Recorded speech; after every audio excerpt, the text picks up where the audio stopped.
Well, welcome to the order of Monday morning and happy Cinco de Mayo. May 5th is also I've been looking forward to May 5th for almost 3 years. Uh, well, here's illustration of an idealized illustration of me in about 10 years, 5 years, last year, dressed in my Saladin robe there with a loosely wrapped turban, using tarot cards there to once again in vain try to get the lottery numbers. Um, I'll tell you when that works. But anyway, it is the cover of the book that just came out today. If you pre-ordered it, in many places you will have it on your front porch today. The Tarot Architect, How to Become the Master Building of Your Own Spiritual Temple. And it's got a wonderful introduction by Mary Greer. I'm very proud of the book. It's a pretty thick book. And not only that, if you ordered it on Kindle, you got it right now. So uh, I'm sure you're tired of hearing me constantly nagging you to order it and buy it and joke that you don't have to read it, just buy it. And I'm sure that my excitement will eventually wane. I'm working on two other book projects at the moment, but it's always a special day. You can find it on Amazon. You can find it Barnes and Noble, everywhere. The Amazon people will probably get yours today, like I say. Now it says how to become the master builder of your spiritual temple. And that may sound like a hyperbole, and ultimately, I guess it is. But it's a very special tarot book. So if you're at all interested primarily in tarot, I want you to read this book. If you're interested in ceremonial magic and its relationship with tarot, I want you to buy this book. Read this book too. And if you're interested in the Kabbalah and the Kabbalah's relationship with the tarot and ceremonial magic, I want you to read this book. If you've ever even toyed with the idea of creating your own tarot deck and to understand the significance of tarot to yourself personally as a transformative exercise, transformative technology, I want you to read this book. So, good morning, dear.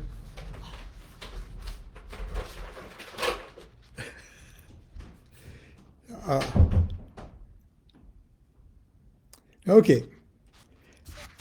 Of course, I'm not going to read the whole book to you at all. I'm not even going to read a whole anything. But to describe, I've been on a few already on a few interview programs and stuff, just trying to explain kind of what the big picture of this book is, its reason why I wrote it, what I intended for it to do, and I would like to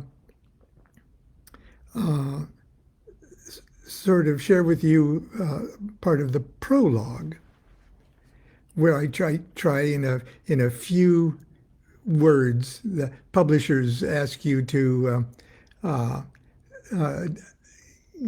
write down a few paragraphs that would be your elevator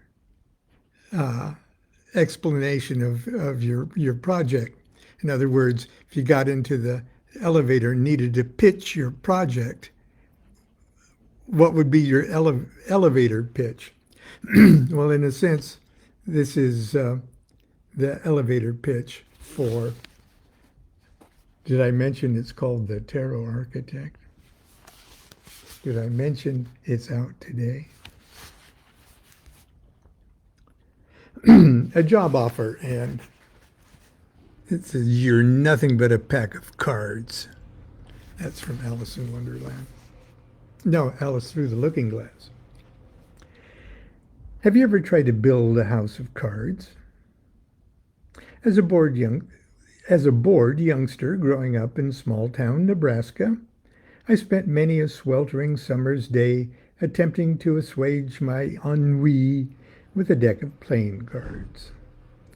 Constructing a house of cards on the living room carpet promised to be less challenging to my indolent brain than playing solitaire, and less physically demanding than repeatedly rolling off the couch to scoop up the cards I'd failed to fling into a hat.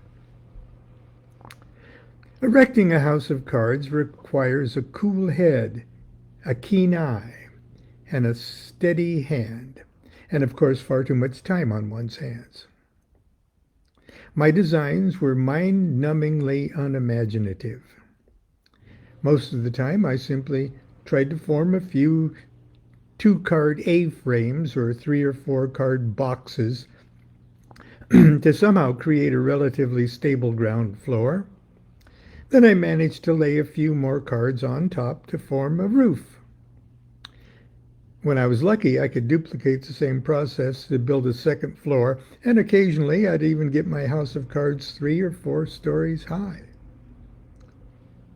Constructing a house of cards requires luck and an instinctual sense of balance in order to reach higher than 2 or 3 levels before a draft, a swish of the cat's tail, or a poorly timed sneeze brings it all tumbling down, like the proverbial house of cards we all know so well.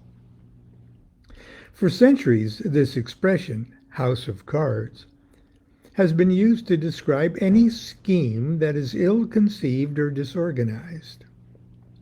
A design so poorly planned and precarious that it's doomed to unravel the moment it meets the slightest breath of resistance or unforeseen developments. On the other hand, the house of cards that is the subject of this book is anything but a poorly conceived and shoddily erected structure.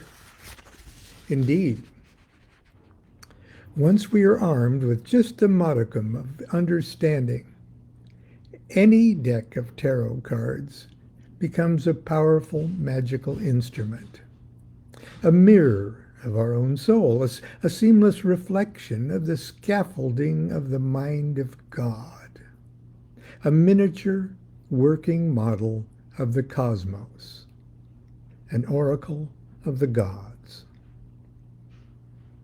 This little book, well, actually it's not so little, has been written to provide you with that modicum of understanding and offer you a chance at a little on-the-job training.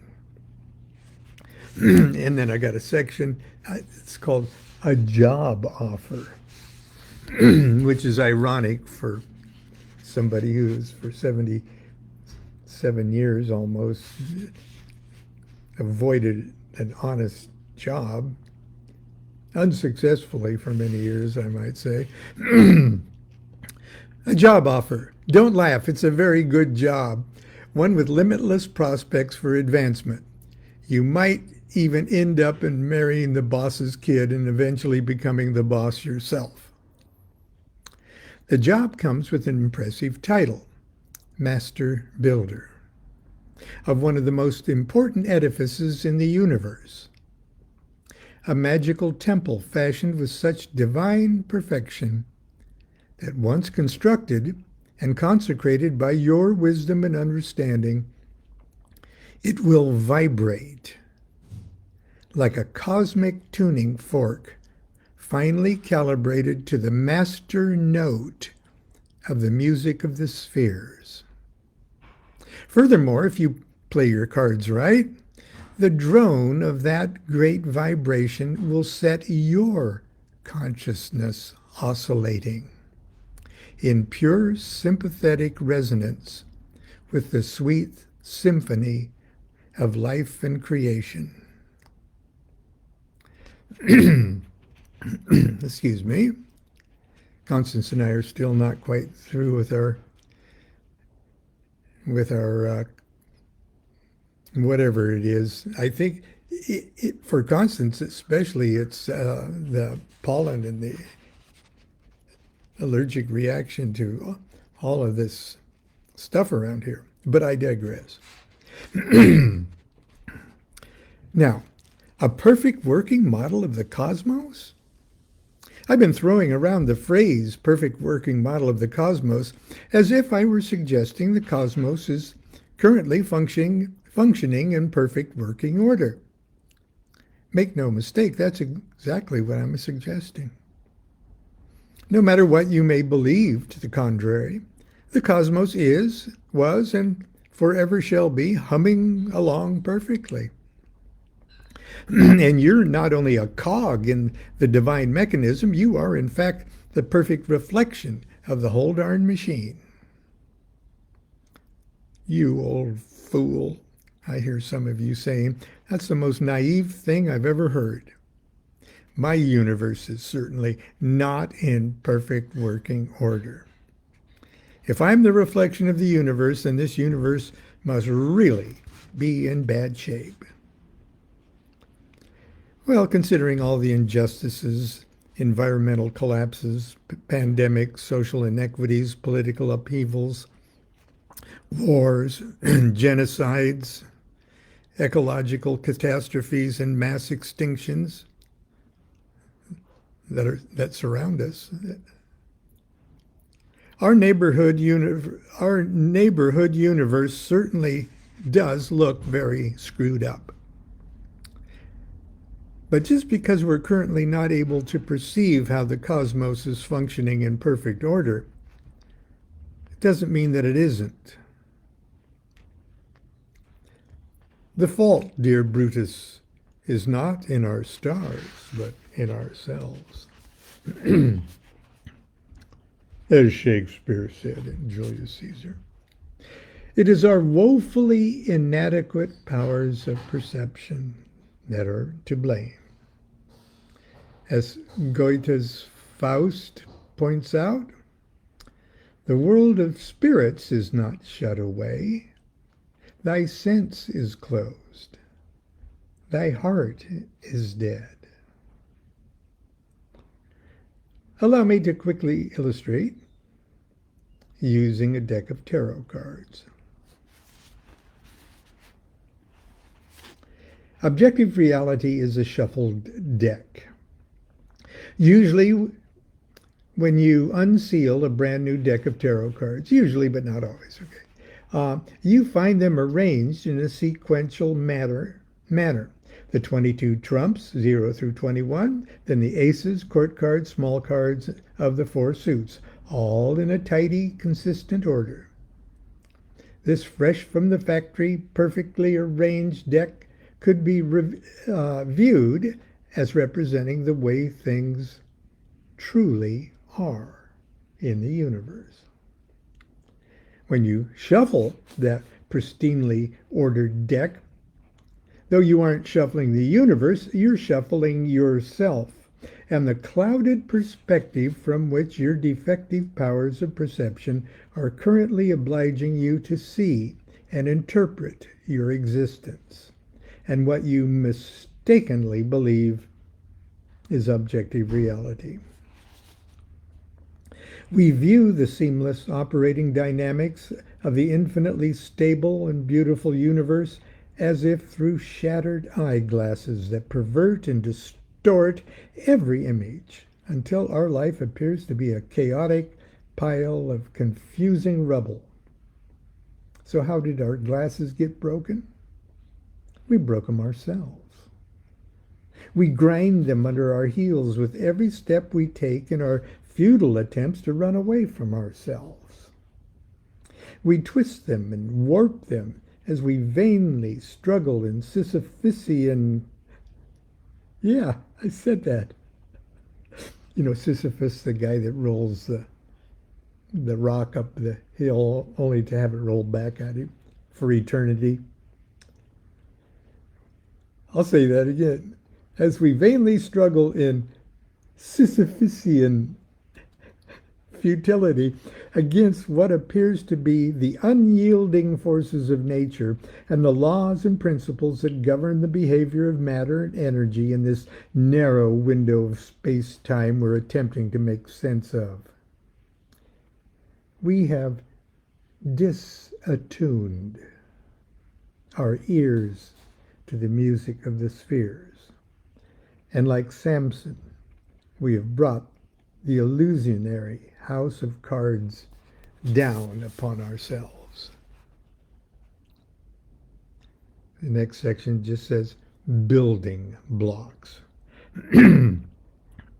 Each wafer-thin tarot card is in truth a solid and perfectly squared stone that, when set into place by the hand of the master builder, forms an essential component of the cathedral of existence itself. The 78 cards are the foundation, the supports, the walls, the ceilings, the buttresses, the doors, the windows, and ornamentations. But mostly, they are the building blocks of the temple of you and me, and every holographic shard of conscious existence. And if it exists, it's conscious. I'll throw in. Do you think I'm exaggerating? Do you think I'm being overly romantic or spiritually naive?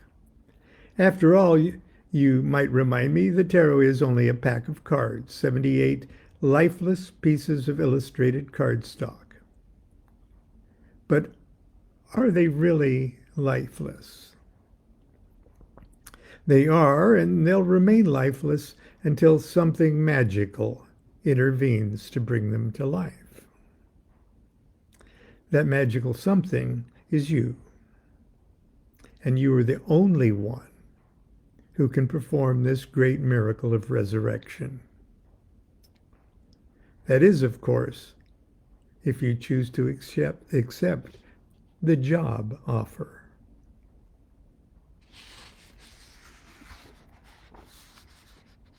And the rest of the book is how you accept that job offer.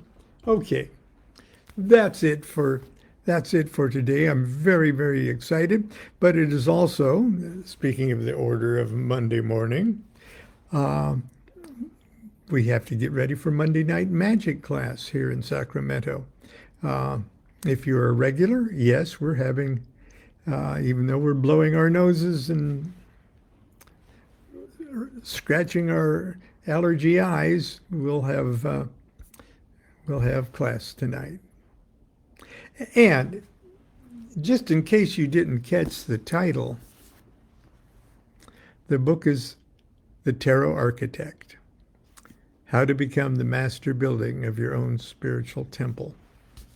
Not only that, you'll end up making your own complete 78 card tarot deck. Until tomorrow, probably from one parking lot or another, Constance and I'll probably see you tomorrow. Continue to be good to yourself, be good to each other. Do what thou wilt shall be the whole of the law. Love is the law, love under will.